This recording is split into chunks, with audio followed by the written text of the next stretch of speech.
आप सुन रहे हैं कुकू एफएम पर साक्षी अरोड़ा द्वारा लिखी बायोग्राफी सौरव गांगुली। आवाज आशुतोष की है। कुकू एफएम, सुने जो मन चाहे।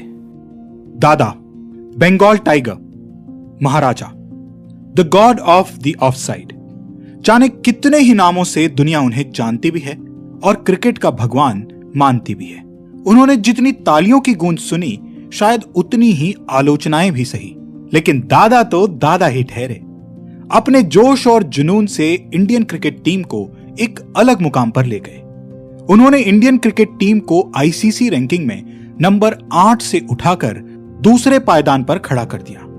क्रिकेट के इतिहास के सबसे सफल कप्तानों में से एक, बेहतरीन खिलाड़ी, पद्मश्री, अर्जुन अवार्ड से सम्मानित, आक्रामक ऑफ साइड प्लेयर और न जाने कितने ही खिताब उन्होंने अपने नाम दर्ज किए हैं। जी हां, हम बात कर रहे हैं सौरव गांगुली की। वो कहते हैं ना, बात उन्हीं की होती है जिनमें कोई बात होती है। उन्होंने वही किया जो उन्हें सही लगता था। शायद इन्हीं मनमानियों की वजह से उन्हें कई बार आलोचनाओं का शिकार भी होना पड़ा, पर वो कहां रुकते थे, और अगर रुक गए होते तो हम और आप क्यों ही उनका जिक्र करते। बात करते हैं उनके जन्म, करियर, उपलब्धियों, विवादों और कुछ अनसुने पहलुओं के बारे में। सौरव गांगुली का जन्म 8 जुलाई 1972 को कोलकाता में हुआ। इनका पूरा नाम सौरव चंडीदास गांगुली है। पिता चंडीदास गांगुली कोलकाता के चुनिंदा अमीर व्यक्तियों में गिने जाते थे। मां निरूपा गांगुली घर पर ही रहती थी। इनका बचपन काफी ऐशो आराम से गुजरा और ये हमेशा अपने मन की किया करते थे। इसी वजह से इनका घर का नाम महाराजा भी है। गांगुली शुरुआती दौर में फुटबॉल और बैडमिंटन खेला करते थे। फुटबॉल बंगाल के लोगों को काफी पसंद होता है, इसलिए सौरव को भी उसमें काफी रुचि थी और बैडमिंटन खेलने का एक खास मकसद था। दरअसल इनके बचपन का प्यार डोना, जो कि इनके घर से ठीक अगले घर में रहती थी, उन्हें आते जाते देखने के बहाने ये उनके घर के सामने बने ग्राउंड में ही खेला करते थे और जानबूझ के शटल को इनके घर में फेंक दिया करते थे। क्रिकेट खेलने की प्रेरणा अपने बड़े भाई स्नेहाशीष से मिली। स्नेहाशीष क्रिकेट की तरफ काफी आकर्षित थे और अपने साथ सौरव को भी प्रैक्टिस के लिए ले जाया करते थे। अपने भाई के क्रिकेट ग्लव्स इस्तेमाल करने के लिए सौरव ने बाएं हाथ से बल्लेबाजी करना सीखा, क्योंकि उनके भाई भी बाएं हाथ से खेलते थे। दोनों भाई अपने घर में ही क्रिकेट का अभ्यास किया करते थे। सौरव डेविड गोवर से काफी ज्यादा प्रभावित थे और उनके मैच की वीडियोस बार बार देखा करते थे। अंडर 15 मैच की सीरीज में ही उन्होंने उड़ीसा के खिलाफ एक शतक जड़ दिया। उसके बाद से उन्हें अपने ही स्कूल सेंट जेवियर्स में क्रिकेट टीम का कप्तान बना दिया गया। उनके साथी उनके आक्रामक रवैये से खुश नहीं थे और काफी बार उनकी शिकायत भी की गई। गांगुली अपने सामाजिक रुतबे के हिसाब से ही हर चीज को देखते थे। अगर उनसे कहा जाता कि उन्हें टीम में अपने साथियों को केवल एक मैसेज पहुंचाना है या उन्हें बस पानी देकर आना है, तो वो इस तरह के आदेशों को तुरंत नकार देते थे। इसी रवैये के कारण उन्हें काफी बार टीम से निकाला भी गया, क्योंकि इनके कोच और मेंटर्स का मानना था कि इस तरह का स्वभाव एक खिलाड़ी के लिए अच्छा नहीं होता। अब बात करते हैं सौरव से दादा बनने के सफर की। साल 1989 से लेकर 1991 तक उन्होंने बंगाल टीम और रणजी ट्रॉफी में शानदार प्रदर्शन किया। 1992 में उन्हें वनडे इंटरनेशनल खेलने का मौका मिला, लेकिन वेस्ट इंडीज के खिलाफ। उस मैच में वो केवल 3 ही रन जुटा पाए। उन्हें टीम से निकाल दिया गया। वजह बताई गई उनका खराब प्रदर्शन और हमेशा की तरह खेल के लिए नुकसानदायक उनका रवैया। 1993 से लेकर 1995 तक उन्होंने फिर से डोमेस्टिक और रणजी सत्र की तरफ रुख किया और वहां अपने बल्ले का लोहा मनवाया। उनके इस प्रदर्शन को देखते हुए उन्हें इंग्लैंड बनाम इंडिया मैच में खेलने का मौका दिया गया। इंग्लैंड के बनाम खेले जाने वाले टेस्ट मैच श्रृंखला में गांगुली ने अपनी आक्रामकता अपने बल्ले से दिखाई और शतक जड़कर लॉर्ड्स के मैदान पर अपने पहले ही टेस्ट मैच में शतक जड़ने वाले केवल तीसरे क्रिकेटर बने। उपलब्धियों का दौर मानो शुरू हो चुका था। क्रिकेट का करियर बुलंदियों पर लग रहा था, वहीं गांगुली का दिल कहीं और ही था। इंग्लैंड दौरे से उन्होंने वापस आते ही अपने बचपन के प्यार डोना रॉय से कोर्ट मैरिज कर ली, बिना किसी को इत्तला किए। सौरव और डोना के परिवार एक दूसरे को दुश्मन की तरह देखते थे। डोना के पिता इस रिश्ते के लिए कभी राजी नहीं हुए। सौरव को जो सही लगा उन्होंने वही किया। 1 साल तक ये शादी एक राज ही रही। जब घर पर पता चला तो दोनों के परिवार मान ही गए और 21 फरवरी 1997 को पूरे रीति रिवाजों के साथ सौरव और डोना को एक डोर में बांध दिया गया। साल 1997 में उन्हें अपना प्यार भी मिला और करियर को एक नई उड़ान भी। ये वो साल था जब गांगुली ने न जाने कितने रिकॉर्ड बनाए और तोड़े। पाकिस्तान के खिलाफ खेले गए सहारा कप में उन्होंने मात्र 16 रन देकर 5 विकेट लपके। उनके करियर की सर्वश्रेष्ठ गेंदबाजी, खेल जगत में बेहतरीन प्रदर्शन और योगदान को ध्यान में रखते हुए उन्हें अर्जुन अवार्ड से सम्मानित किया गया। इसी साल में उन्हें 4 बार मैन ऑफ द मैच से नवाजा गया। साल के अंत में उन्होंने टेस्ट मैच में भी धमाल किया और 4 मैचों में 3 शतक दर्ज किए। शतकों और चौकों छक्कों का यह सिलसिला अब शुरू हो गया था। साल 1999 वर्ल्ड कप वाले साल में गांगुली ने 158 बॉल्स पर 183 रन जड़े, जिनमें 17 चौके और 7 छक्के थे। गांगुली वर्ल्ड कप के इतिहास में इतना स्कोर बनाने वाले दूसरे खिलाड़ी बन गए। साल 2000 क्रिकेट के इतिहास में उथल पुथल वाला साल रहा। मैच फिक्सिंग के इल्जाम लगने लगे टीम के कुछ वरिष्ठ खिलाड़ियों पर। उस वक्त में कप्तान रहे अजहरुद्दीन को बैन कर दिया गया। इत्तेफाकन टीम की कप्तानी की कमान सौरव के कंधों पर आ गई। सौरव ने इस जिम्मेदारी को बखूबी निभाया और क्रिकेट वर्ल्ड में सबसे सफल कप्तान साबित हुए। कहते हैं ना, जैसा राजा वैसी प्रजा। सौरव खुद भी एक फाइटर थे और उन्होंने ऐसी ही एक टीम भी खड़ी की। नवंबर 2001 को उनके जीवन में एक खुशी और आई और वो था उनकी बेटी का जन्म। उस वक्त गांगुली साउथ अफ्रीका दौरे पर थे और 1 महीने बाद ही वो अपनी बेटी सना से मिल पाए थे। गांगुली को मीडिया ने, उनके कोच ने, बोर्ड मेंबर्स ने जाने कितनी बार गुस्सैल या अड़ियल कहा होगा, लेकिन उन्होंने अपनी जिद से ही भारतीय टीम को एक नया मुकाम दिया। एक खेल में अपनी जी जान उन्होंने झोंक दी और हर आलोचना, हर टिप्पणी को अनदेखा किया। उनकी कप्तानी के दौरान उनके स्वयं के प्रदर्शन में गिरावट आई। उन्हें एक बार फिर से टीम से बाहर का रास्ता दिखा दिया गया। उन्हें श्रीलंका के खिलाफ खेले जाने वाले टेस्ट मैच श्रृंखला में खेलने का मौका नहीं दिया गया और इस फैसले ने दादा को अंदर से तोड़ दिया और वो रो भी पड़े। यही खेलकूद की दुनिया का नियम भी है। शायद हमेशा आपके योगदान से ज्यादा आपकी फिटनेस और प्रदर्शन मायने रखता है। ये मायूसियां उनके जीवन में आती जाती रही और इसी तरह से खुशियां भी। एक और उपलब्धि उनका इंतजार कर रही थी।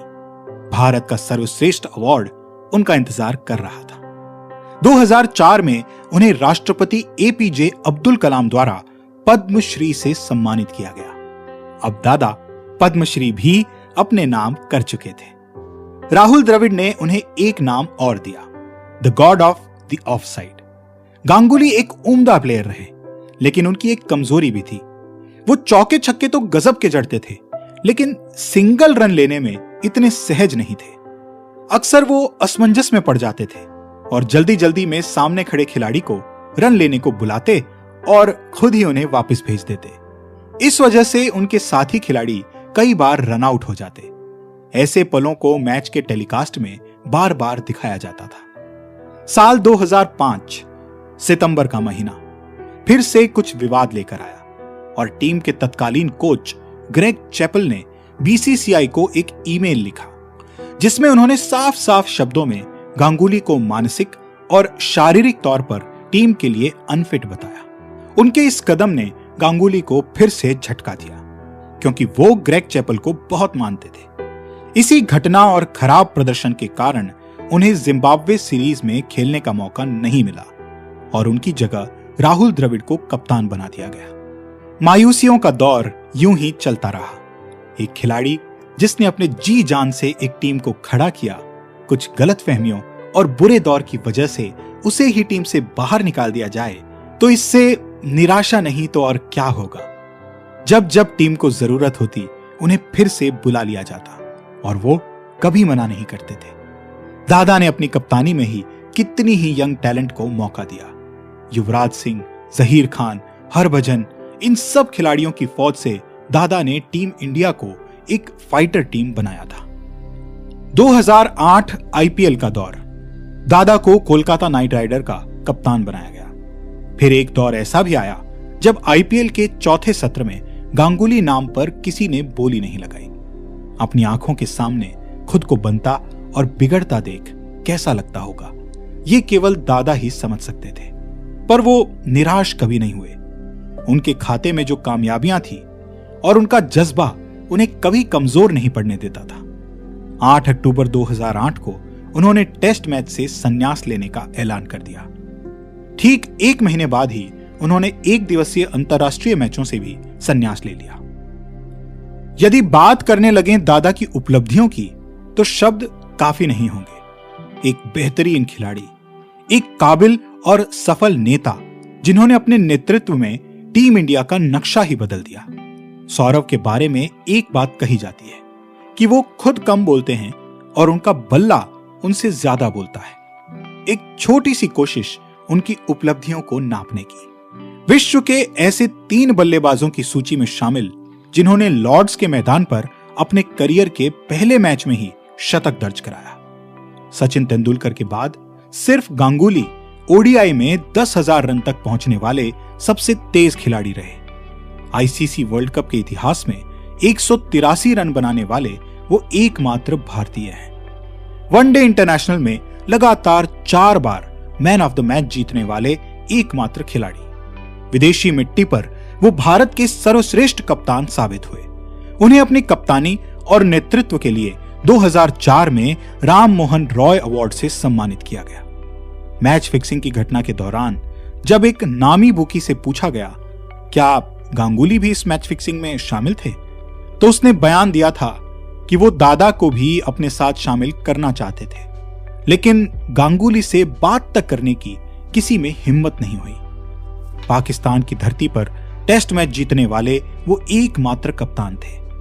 गांगुली के कप्तान बनने से पहले आईसीसी में भारत टीम 8वें स्थान पर थी और गांगुली ने मात्र 4 सालों में ही भारत को दूसरे पायदान पर ला दिया।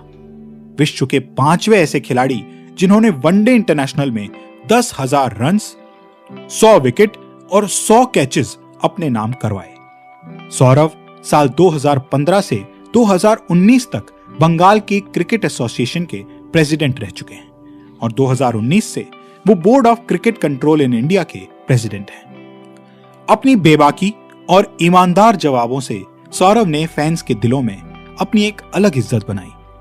जिस इंसान को अपने व्यवहार के लिए कितनी बार नकारा गया, युवराज सिंह ने एक बार उनके लिए कहा था कि वो ऐसे कप्तान के लिए अपनी जान तक दे सकते हैं। सौरव बेहद ही अच्छे और नरम दिल इंसान हैं। उन्हें आप तभी जान पाएंगे जब उनके साथ रहेंगे और मैं खुशकिस्मत हूं कि मुझे उनके साथ रहने का, उन्हें जानने का मौका मिला है। सौरव से जुड़े हर विवाद का कारण केवल और केवल उनकी बेबाकी और उनका हर काम को अपने हिसाब से करने का तरीका शायद सबको रास नहीं आता था। इसी वजह से दादा कई बार विवादों में फंस जाते थे। कभी अंपायर से कुछ फैसलों को लेकर मैदान पर ही बिगड़ने लगते, तो कभी कोच के निर्देशों पर उखड़ जाते। जो उन्हें सही नहीं लगता था वो कह देते थे और इसी वजह से आलोचनाएं बेहद मिली और घमंडी भी कहा गया। शुरुआती दौर में वो अपने साथियों से बहुत ही कम बात किया करते थे और एकदम राजाओं की तरह रहते थे। उनके व्यवहार की तुलना प्रिंस चार्ल्स से की जाती थी। एक किताब में उनके बारे में लिखा गया था कि सौरव गांगुली को अन्य खिलाड़ियों में कोई दिलचस्पी नहीं थी और ये एक ऐसी स्थिति बन गई जहां टीम में 10 खिलाड़ी और गांगुली थे। उन्होंने कहा कि जैसे वो रॉयल्टी था, वो राजकुमार चार्ल्स की तरह था। साल 2001 में उनका नाम फिल्म अदाकारा नगमा के साथ जोड़ा गया, लेकिन बाद में उनकी पत्नी ने ऐसी खबरों का स्वयं ही खंडन किया और इस तरह की खबरों को झूठा बताया। 2002 में दादा ने जो शर्ट उतार के अपनी जीत का ऐलान किया था, वो सबको गवारा नहीं गुजरा। इस तरह ये घटना भी इनके विवादों की लिस्ट में शामिल हो गई। दरअसल जब वानखेड़े के मैदान में फ्लिंटॉफ ने अपनी शर्ट उतार के इंग्लैंड की जीत का जश्न मनाया था, तभी दादा ने तय कर लिया था कि वानखेड़े में हुआ है तो हम लॉर्ड्स में भी करेंगे, और दादा ने वही किया। जब गांगुली ने राहुल द्रविड़ को विकेट कीपिंग के लिए चुना था तो सब इस फैसले के विरुद्ध थे, लेकिन दादा अड़े रहे और इस फैसले की बदौलत द्रविड़ ने भी एक अलग मुकाम हासिल किया। फील्ड पर काफी बार टॉस के वक्त दूसरी टीम के कप्तान को इंतजार करना पड़ता था। कहा जाता था कि दादा जानबूझकर लेट आते थे। ग्रेग गांगुली विवाद से तो पूरी दुनिया अवगत है। कहा यह भी जाता है कि ग्रेग ने गांगुली का करियर खराब कर दिया था।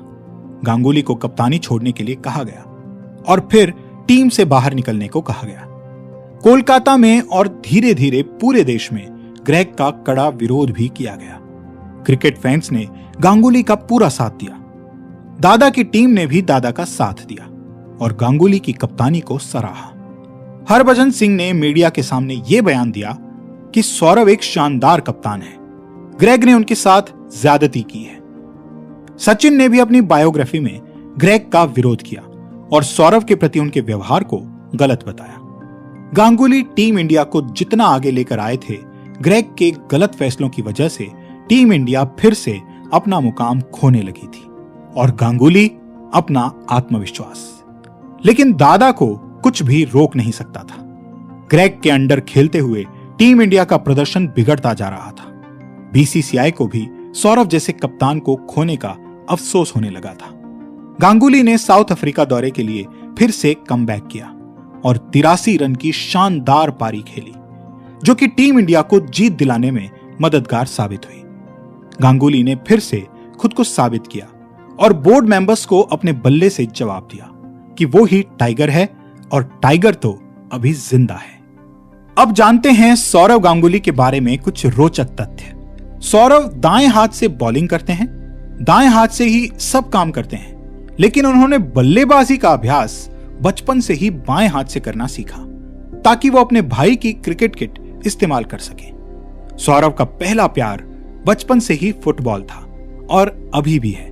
डोना सौरव से अगले घर में ही रहती थी, लेकिन दोनों परिवार एक दूसरे के दुश्मन थे। लेकिन सौरव बार बार उनके घर के सामने से गुजरा करते थे ताकि डोना को देख सके। सौरव काफी धार्मिक हैं और आज भी हर मंगलवार को व्रत रखते हैं। 2000 में हुए फिक्सिंग के मामले में दादा एकमात्र इंडिया टीम के खिलाड़ी थे जिन्हें जज पैनल में जांच पड़ताल के लिए चुना गया। सौरव द फूड पेविलियन नाम के एक रेस्टोरेंट के मालिक हैं और इसका उद्घाटन उन्होंने सचिन से करवाया था। उनकी पत्नी ने एक इंटरव्यू में बताया था कि एक बार सौरव ने शादी से पहले उन्हें किसी रेस्टोरेंट में मिलने बुलाया था और डोना के लिए बहुत सारा खाना ऑर्डर कर दिया था और वो सारा खाना वो खुद ही खा गए थे। डोना बस उन्हें हैरानी से देखती रह गई थी। कलकत्ता में अपार्टमेंट का एक कॉम्प्लेक्स है जिसे सौरव के सम्मान के लिए सौरव हाउसिंग कॉम्प्लेक्स का नाम दिया गया है। सौरव लॉर्ड्स में अपने शर्ट उतारने वाले स्टंट को अब थोड़ा निराशाजनक बताते हैं, क्योंकि जब उनकी बेटी ने यह देखा था तो उसने मासूमियत से एक सवाल किया था कि पापा, क्या क्रिकेट में ऐसा करना जरूरी होता है? सौरव के पास इसका कोई जवाब नहीं था। साल 2005 में जब उनसे कप्तानी छोड़ने को कहा गया था, तब एक चैपल ही थे जिन्होंने उनके खिलाफ इतना कुछ बोला जो कि सरासर गलत था। उनकी पूरी टीम उनके सपोर्ट में थी, लेकिन सौरव निराश थे बीसीसीआई का सपोर्ट न मिलने से, और उस दौरान उनकी आंखों से आंसू भी छलक आए थे। फ्लिंटॉफ ने उनकी तुलना प्रिंस चार्ल्स से की थी और सौरव वाकई में प्रिंस हैं भी, ये ऐलान तो उनके माता पिता ने बचपन में ही कर दिया था, उन्हें महाराजा नाम देकर। एक मैच के दौरान रिक्की पॉन्टिंग, जो कि ऑस्ट्रेलिया के कप्तान थे, उन्होंने अपनी टीम के 9 में से 7 खिलाड़ियों को ऑफ साइड की तरफ तैनात कर दिया ताकि दादा ऑफ साइड शॉट्स न ले सके। लेकिन दादा ने फिर भी एक ही ओवर में 3 ऑफ साइड सफल शॉट्स लिए। दादा के बारे में जानकर कोई भी उनके बारे में नकारात्मक राय नहीं बना सकता। उनका जज्बा, उनका जुनून ही था जिसकी वजह से भारत टीम ने अनगिनत रिकॉर्ड्स अपने नाम किए और पूरे विश्व में भारत का एक अलग रुतबा है। दादा का जज्बा एक फाइटर वाला ही था और हमेशा रहा। उन्होंने कभी आलोचनाओं की परवाह नहीं की और आगे बढ़ते गए। आज वो बीसीसीआई के प्रेसिडेंट हैं। अपनी कमेंट्री से क्रिकेट में एक ताजगी सी भर देते हैं, देश के कितने ही युवाओं के क्रिकेट देखने की वजह। और जब गांगुली ने संन्यास लिया तो उन्हीं दर्शकों ने भी क्रिकेट देखना बंद कर दिया।